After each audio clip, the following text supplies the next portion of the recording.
Hi, this is Tricia from SkiTalk.com. I'm here today with Tom Pietrowski from K2 Boots. Tell us, what is your position? So I'm the Global Product Line Manager for K2 Ski Boots. Okay. You will probably recognize him from some of his many questions that he's answered on SkiTalk.com. He's an active member, and he's there to help everybody understand these boots better. So today we're going to talk to him about what we've got in these boots. And I've tried a couple of them on, and I have some preconceived ideas, but let's go through what we've got and why we're doing it. Yeah, so the Cortex collections, it really is our first true low volume boot. Now, we kind of had mid volume, low volume, we called it in the anthems before, but it was never a true low volume. So this is an all new boot in a true low volume fit. But we also wanted to kind of up the performance that we've had previously with K2 boots. K2 boots, we've got a good selection of them. We've got some stiff flexes, but they're all a little bit more on the lightweight nature. They don't have that heavy damp feel. We wanted to try and get that into the Cortex collection a little bit. So for that consumer who kind of wants to step it up a little bit further, skiing a little more aggressively, or is used to perhaps a race boot previously, like we see a lot of those Lang RSs around, many a ski instructor in that. We wanted to build a boot that potentially could pull them out of the blue boots and get them into our blue boots instead. Oh, absolutely. And I've been in a variety of boots, and I've often said with the two different K2 boots that I've been in over the last few years is that I have an optical illusion, but it's a feeling in my feet where you think you see something, but it's not quite what it is. When I stepped into my very first K2 Anthem Pro, I felt like it was too comfortable. It was too roomy, and everybody has this misinterpretation that if a boot's too comfortable when you try it on and it's brand new, it's going to pack out and your foot's going to move around. I had 186 days in my K2 Anthem Pro, and my feet never moved around in that boot the entire time I had it, and it was always comfortable. Every time I put it on, it was comfortable. Yeah. It's crazy, isn't it? Like, people want comfy boots, but then they complain it's too comfortable sometimes. Yeah. You can win. But no, I think that's exactly it. And a lot of people do have that feeling, like they'll maybe try on a K2 boot in the shop, just try it on initially, and it's like, oh, that's too comfortable. My foot should be more compressed inside. But we found the same thing through testing them. As soon as you get into it, you get forward, that heel pushes back inside, and it has got a very good heel hold inside. And really, Cortex is going to take that to the next level. So yeah, if you're good in a mid-volume, Anthem's still going to work well. But if you do just need even a little bit snugger heel, or quite a bit snugger heel, smaller forefoot instep, Cortex is giving us that option now. So obviously we're going with the Cortex, which is an all new design from the ground up. One of the things I first noticed when I was in the K2 Anthem BOA 115 last year is that it's a completely new design in the entire toe box area. You have a completely different overlap in this particular area. Explain that a little bit. Yeah, so this was something, it sounds obvious, but when you change the way a boot closes, i.e. the closure system, so going from buckles to BOA, it isn't necessarily going to work in the same way. It might, but with BOA in particular, it just doesn't. When we're using a single pull cable like this, you really have to design the boot for the closure system itself. What this means is where you have a single pull cable, it's going to be the greatest closure at the start of the chain and the least down by the toe. So what we found is we had to redesign the shell so that it would close easier at the toe and actually a little bit harder at the instep. And that way you get the even closure of the whole foot. So it was basically designing the boot from the ground up for the closure system that we're using. And you and I have had this conversation about instep height. I've got that tremendous surfer's knot on my feet, and I've always had to look for boots that had a little bit higher roof. When the BOA system came out last year, I'd been in 2 or 3 different versions of BOA. I really enjoy how they close more evenly over the foot. And in particular, with this particular forefoot design where you've redesigned it, it is really, I can't explain it, but there's something about how much more evenly I feel that in the K2 as what I've felt in some of the other BOA options. Yeah, I mean, yes, I'll say for our K2, I won't comment on the competition, but we definitely did design it that we wanted to give as even a wrap as possible. I'm the same as you, I've got a very high instep, so I always struggle here.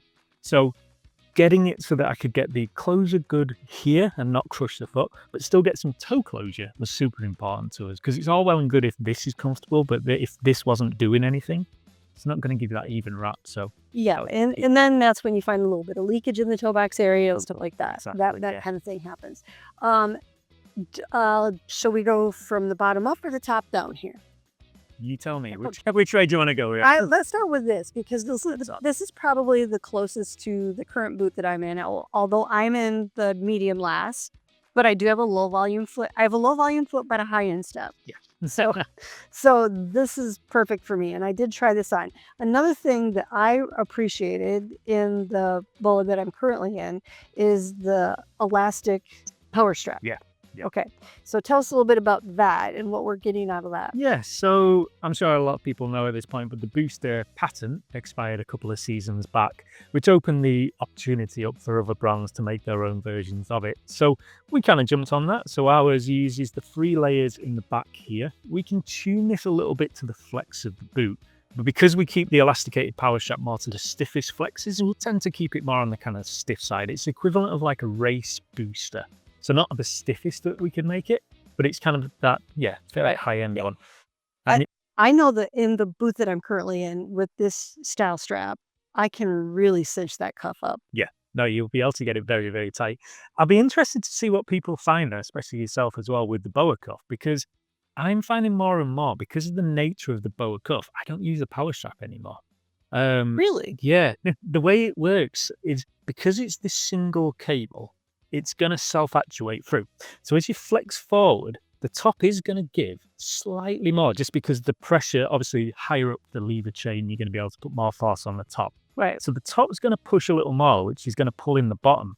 And I almost find it naturally is working a little bit like an elasticated power strap.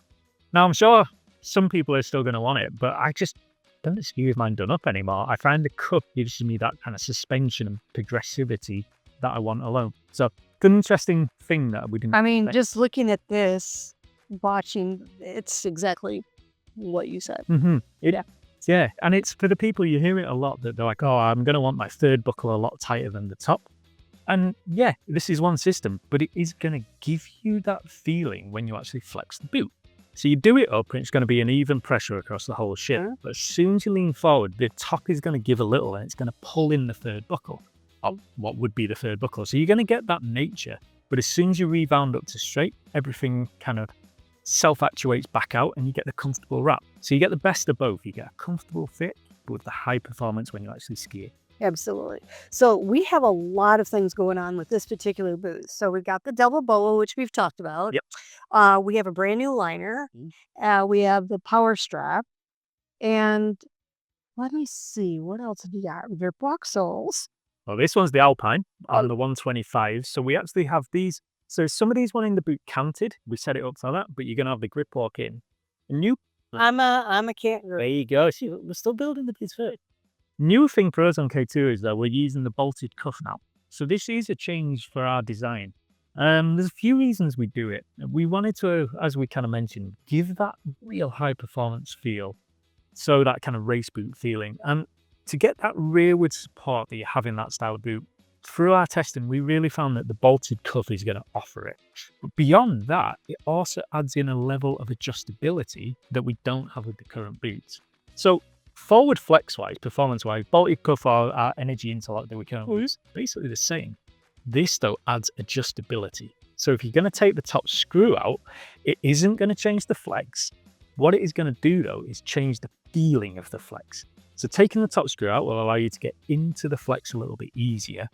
But then as you ramp up through it, it's still going to meet the same kind of end flex, but it will just make it a little bit more forgiving at the start. And with the history that both of us have in boot fitting, that is kind of a misnomer. When people think that they're going to change the flex by taking the bolt out, that's not what changes the flex. And now, and as a boot fitter, we know that. Yeah, I do understand it, because if you take the top screw out, you'll be able to get into the flex easier. So somebody's going to think it's softer, but it isn't technically what's happening.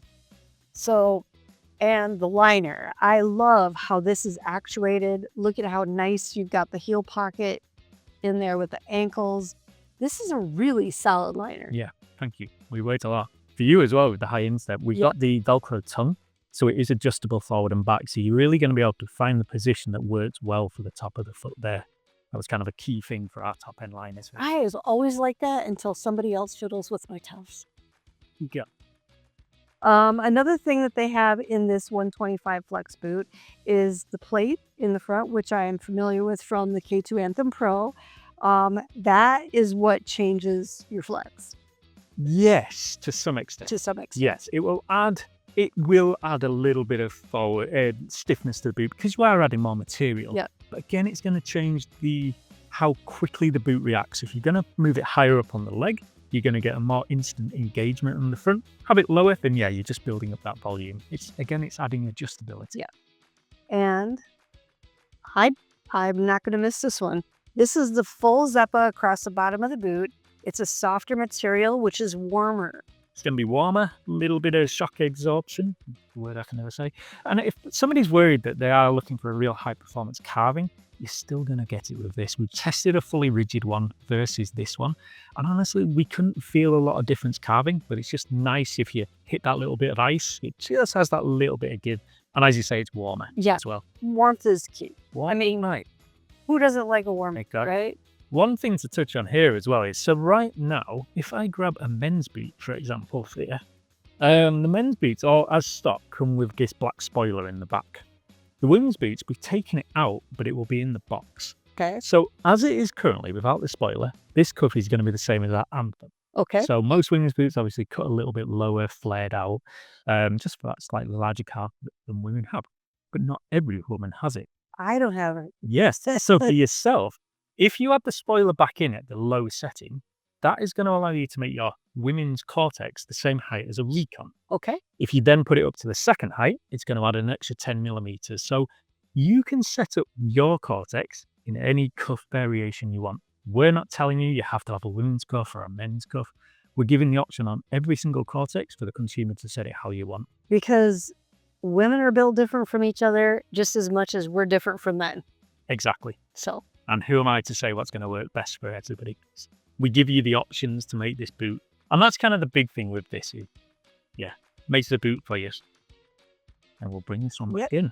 And so this is the women's version of sort of where we're going with this, which is the 140. Correct. Yeah. And the 140, the reason we're going to be talking about this with the women's boots today is because this is being offered all the way down to a size 22 and a half. So if you're a high performance skier, maybe you're a woman who's come out of a race career or big mountain competition career and you like a stiffer boot, but you have small feet, this is going to be a very good option for you. Yes, exactly. And it has all the bells and whistles that this has. Correct, yes. The main difference is going to be the shell is a little bit stiffer. That's what's getting it from the kind of the 125 up to the 140. And then we're also adding in the tech toe, which I know Phil is a big fan of. Because nobody likes to cant their boots. Precisely, yeah. He's out there touring in alpine boots every day. But yes, for the few users who are going to want it, we add that capability into it. But obviously the rest of the line, currently, we don't have that in. But this is really the all bells and whistles version of, our top end boot. Great. Okay, now let's go to the 105. Yeah. So one thing I'll mention as well, so you've come from a Anthem 115. The Cortex, we're going to be in a 105 or a 125. So that 115 is not there. So where would you go? Do you go 125 or 105? I'm probably going to go 125. See, I think for yourself, yes. I think for a lot of people, though, they may be surprised that they perhaps can come down a little bit in flex compared to what they used. It's funny you should say that because we were just recently talking about that. Even before I knew that you weren't going to have a 115 in between these two, is I've been toying with the idea of potentially getting a softer boot because there's some stuff I'm working on with my technique and maybe a little softer boot might help me with that. Well, these ones especially, though, even if you come down a little in the flexor, you'll get a little bit more forward. You're still going to have all that dampness of the boot. It's going to be very high performance. So it may be the type of thing that if you've been in 115 forever, don't necessarily think you have to go to the stiff one. Try the slightly softer one as well, and you may find it actually works very nicely here. It might help me fix some of the stuff I've been trying to fix. There you go. I'm finding I'm getting older myself, and I'm coming down to softer beats these days. I got a 140. I'm like, I don't need a 140. And this, I took the liner out of this boot when I recently was going through the line. And the liner is slightly different than this, but it's actually really quite has a lot more similarities than differences. Correct, yes. We've tried to keep it, honestly, really quite close between these two. The real difference comes in the 95 at the end. But the 105, really, you're not losing an awful lot. You do get our standard cam buckle strap compared to the elasticated version. But in terms of the actual fit and feel of especially the liner and the shell, it's going to be very similar between the two. So don't worry, if you're coming down to the 105, you're still getting a very Oh yeah, you're getting everything, pretty much all the bells and whistles from this, except the strap is slightly different and the liner is slightly different, but so very close. You're Exactly. close. One big thing here, though, is of course that we do in this Flex now offer two closure systems for the car. So we have obviously the BOA and the buckle, and you'll notice looking at them, they are a little bit different. And this kind of comes back to what we talked about earlier with the shell in building a boot for BOA. When we first tested the BOA cuff, we obviously put it on our standard buckle cuffs that we've got, and it was working. But what we talked about with the way that the system works as a single cable, when you have the two flaps, we just found that it accentuates that movement even more so because these two are separated. So we early on added on a single piece to the back, and we just found it works better, in our opinion, for how the BOA closure works. Because it's a full, this comes around evenly. Correct. And it's just the fact that both of them are on the same plane. You're not going to get a disparity in how much one moves compared to the other. They will move a little differently, but it's not going to be exaggerated by having two different flaps. Very understandable. So this is pretty much the lowdown on the women's BOA collection from K2 with the new Cortex line. Let's talk about the 95. Yeah. So the 95, it's still going to be obviously a very high performance boot, but we really did want to bring this in to be just a good fit option. Now, there's, like, I was a boot fitter for a long, long time. There's a lot of low volume feet, especially with women. So we knew we wanted to add in a version for that consumer who just needs a low volume fit. They may not be skiing super aggressively. They're not buying perhaps a 125 or 140. They just want that low volume fit. That is what this 95 is going to do. The liner is going to be different than the others in that it's going to be a little bit more comfortable out of the box, even a little bit cushier inside, but you're still getting a really high performance shell. You're getting all the benefits of BOA on the lower. We only offer this one in buckle cuff because BOA adds performance. This boot doesn't necessarily need that extra performance. It's already got enough performance for this consumer. And, you know, if you're the consumer that's in the 95 Flex, if maybe you're not getting after it as much, you might not want to fiddle around with the different aspects of BOA. Exactly. Yeah. This is probably going to be good for a lot of people. It's going to be good for a lot of people. It's going to be good for a lot of people. Yeah. So, you know, you developed some really good boots to help us go out and ski and have some fun because, you know why? Skiing is fun. Exactly. Skiing is fun. Hello, this is Mike Porter, a new inductee to the U.S. Ski Hall of Fame. Just want to remind you, skiing's a lot of fun. Got to go for it. To read the full review of this ski, please go to SkiTalk.com and click on the review tab. Please also hit the like button and subscribe to our YouTube channel to see more reviews and other ski-related content, and add thoughts in the comment section below. Of course, follow SkiTalk.com on all of our social media channels. No posts or comments for modern